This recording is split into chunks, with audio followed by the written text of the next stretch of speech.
कैलाश रावत पुजारी, एक्सप्रेस जनसेवा न्यूज एवं राघव दर्पण समाचार पत्र से आज टीकमगढ़ में आया हूँ। टीकमगढ़ के कद्दावर नेता पूर्व विधायक के श्रीवास्तव जी से टीकमगढ़ के मुद्दे पर करेंगे चर्चा। आज भाई साहब, टीकमगढ़ में विकास नहीं दिख रहा है, क्या देखते हैं आप इसको? आपके कार्यकाल में विकास था, अभी नहीं दिख रहा है। नहीं, मैं ऐसा नहीं मानता हूँ कि विकास नहीं दिख रहा है। विकास तो एक सतत चलने वाली प्रक्रिया है।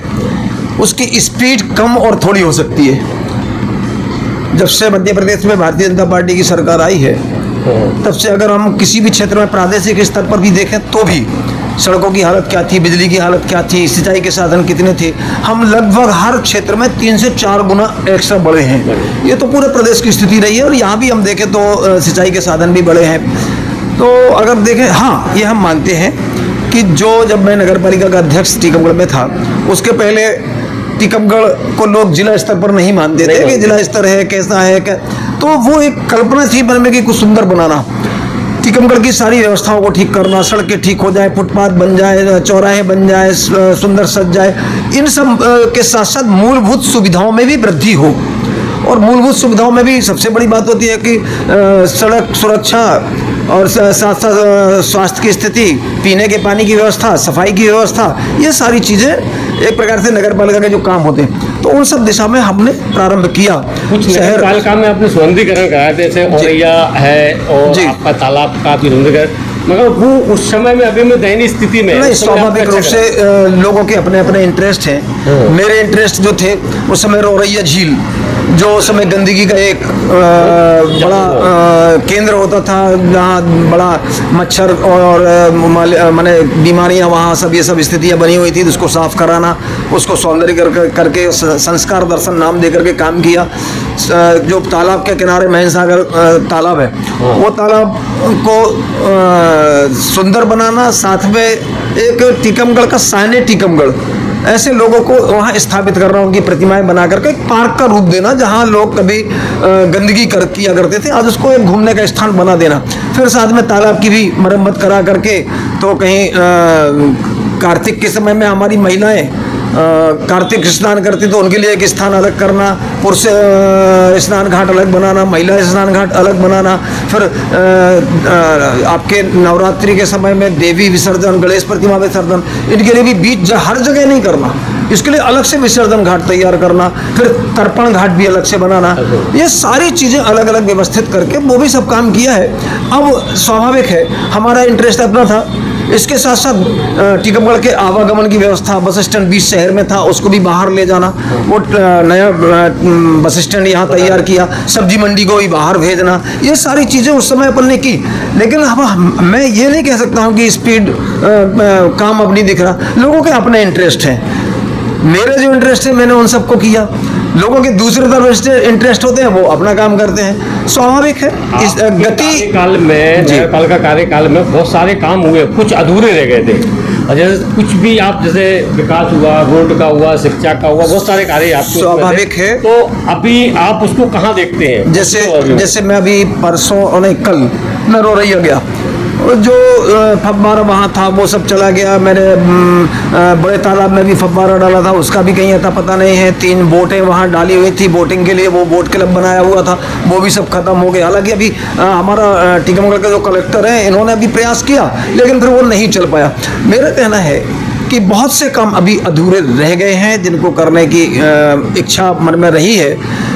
जैसे पीने के पानी की जो व्यवस्था मेरे समय में थी शहर में, उस समय 3.5 MLD का ही ट्रीटमेंट प्लांट था हमारा बरीघाट का।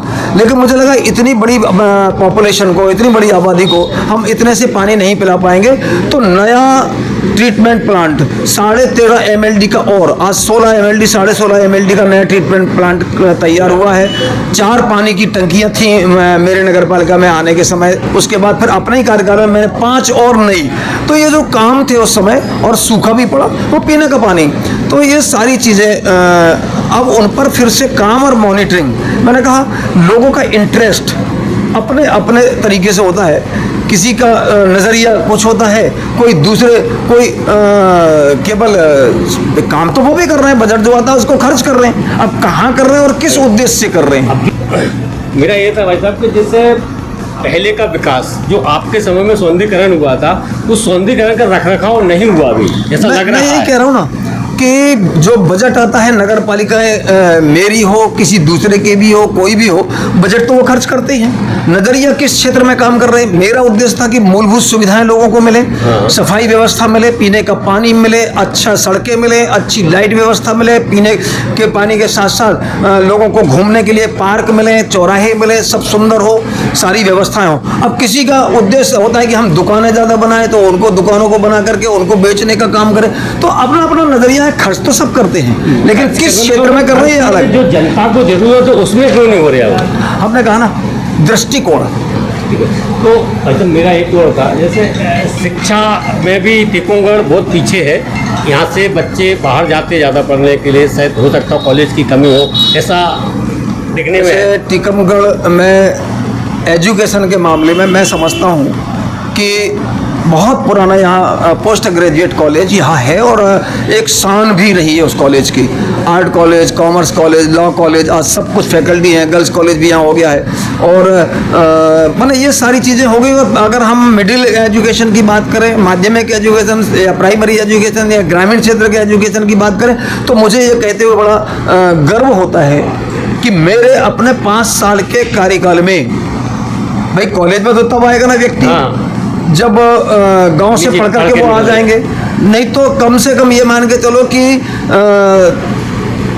60 से 70% ड्रॉप आउट की परिस्थितियाँ बनती थी। लोग पढ़ते थे, जहाँ तक स्कूल है वहाँ तक पढ़े। बच्चे, युवक छात्र तो जा सकते थे, छात्राओं को उनके माँ बाप या तो किसी कारण नहीं भेज पाते थे, दूरी के कारण नहीं भेजते थे, या सामाजिक समस्याएं या कहीं दूसरी जो घटनाएं घटती हैं उसके कारण। तो मैंने अपने 5 साल के विधायकी कार्यकाल में 18 हाई स्कूल और 2 मिडिल स्कूल अपने कार्यकाल में कराई। ये बड़ी खुशी की बात है कि हर 3.5 से 4 किलोमीटर के बीच में हाई स्कूल हमने दिया है। आज कहीं भी 5 किलोमीटर के पहले आपको हाई स्कूल मिल जाएगा हर छोटे स्थान पे।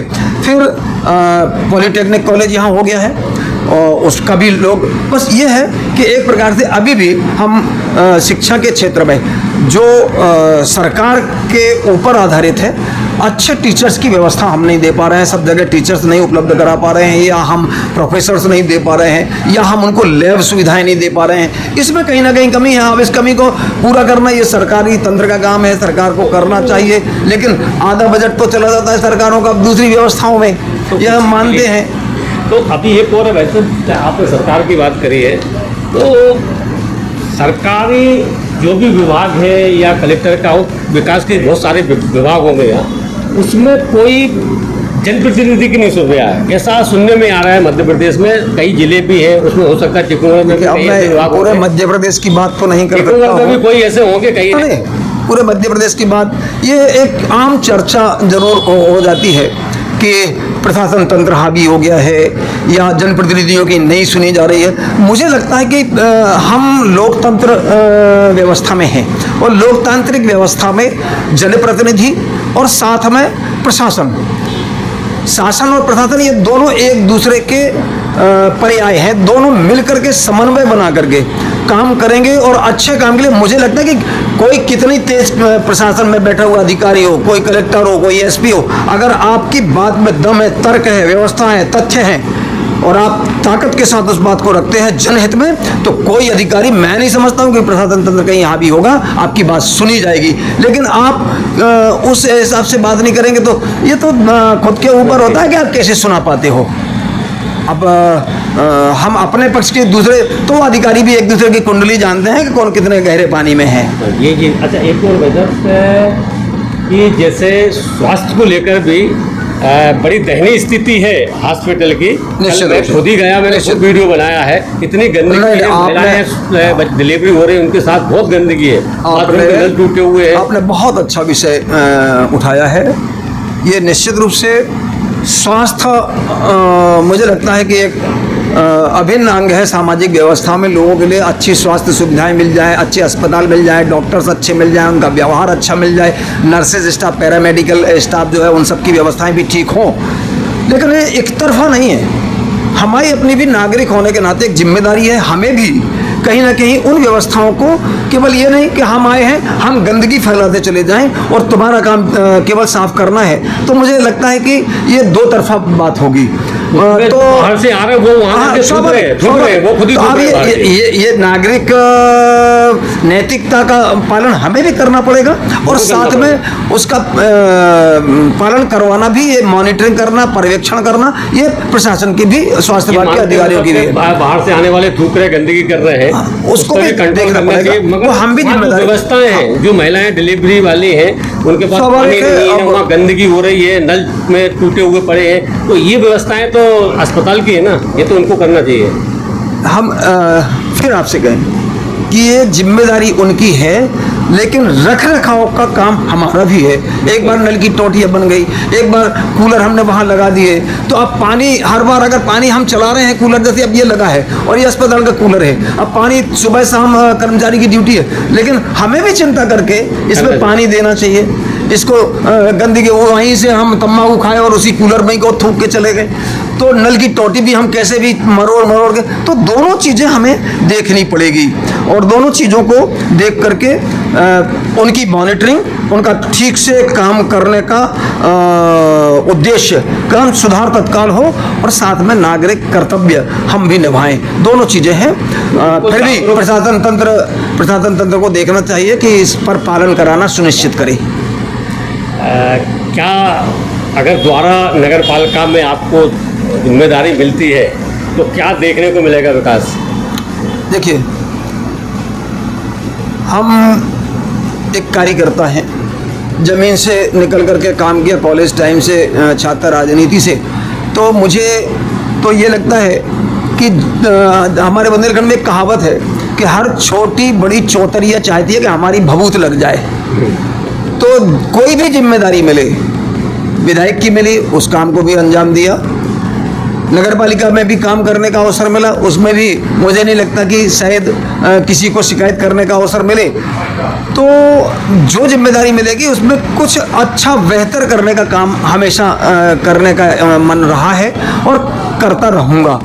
आपके कार्यकाल में तो वैसा सुंदरता जो टीकमगढ़ की दिखती थी, जैसे आप तालाब के वहाँ देखें और भी क्षेत्र देखें, तो अब वो उसका रख रखाव नहीं कर पाए। अभी जो प्रतिनिधि जो भी हो गए उन्होंने नहीं कर पाया, कुछ कमियां रह गई। मैं दूसरे की लाइन में उनकी कुछ कमियां रह गई होंगी क्या? मगर जनता आपको द्वारा देख रही है कि विधायक के रूप में या नगर पालिका के रूप में अगर आपको कुछ मिलता है तो जनता मैंने कहा ना कि उनकी उम्मीदों पर खरा उतरने का हमेशा काम करूँगा।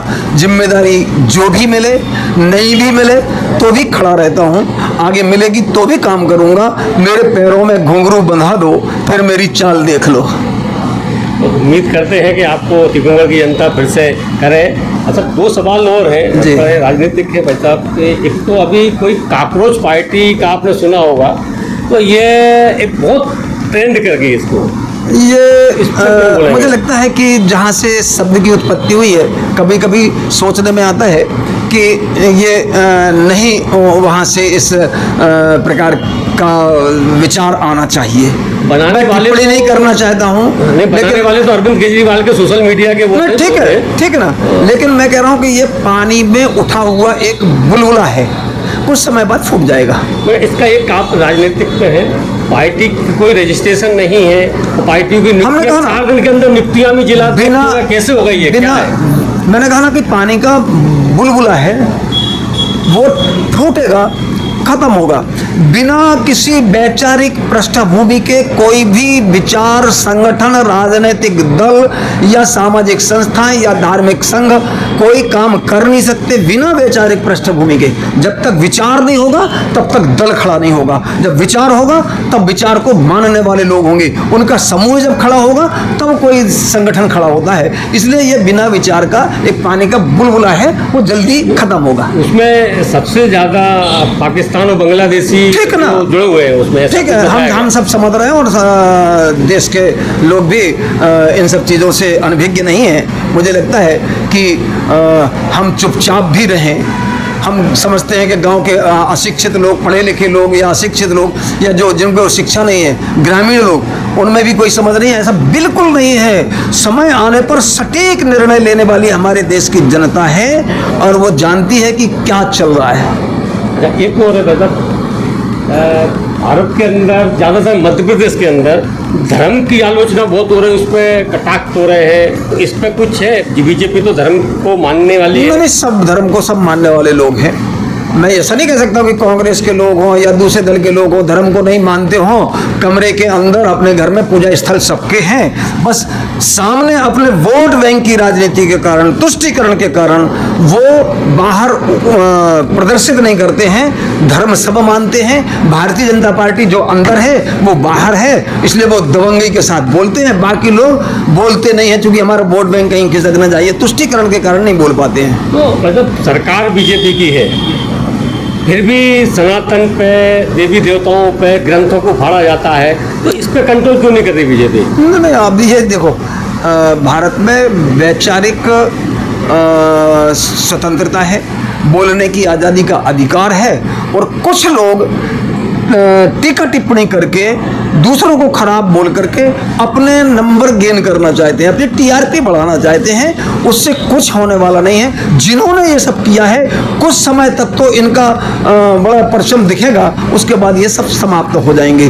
तो मैंने कहा ना, फिर वही आता हूँ कि बिना वैचारिक पृष्ठभूमि के दूसरों को केवल गालियां देना, दूसरों पर केवल टीका टिप्पणी करना, इनसे आप अपने ना तो खुद का भला कर रहे हो, ना अपने दल का भला कर रहे हो, बल्कि समाज में बेमनस्ता फैला करके समाज को तोड़ने का जो कुचक्र चला रहे हो। इसके कारण आज भारतीय समाज, वो तो कुछ बात है कि हस्ती मिटती नहीं हमारी, वो कुछ बात है कि हम मिट नहीं पा रहे, लेकिन यहाँ दुष्चक्र चलाने वाले लोग और जिसके पीछे दूसरी ताकतें काम कर रही हैं, हम उनको समझ नहीं पा रहे हैं। कभी चाइना से आकर के यहाँ साहित्य पढ़ाया जाता है, कभी उन्होंने कहा ये तो बाहर के हैं, ये यहाँ के हैं, ये जो कुचक्र चल रहा ना। तो फिर भी मैं कहता हूँ, कितने तोड़ने का प्रयास करें, ये भारत की जमीन है, ये भारत की धरती है। रोम और यूनान मिस्र मिट गए, इस जहाँ से कुछ बात है कि हस्ती मिटती नहीं हमारी। कुछ भी करें, फिर से सनातन चलेगा। शुभ नाम? के श्रीवास्तव। ठीक है, धन्यवाद।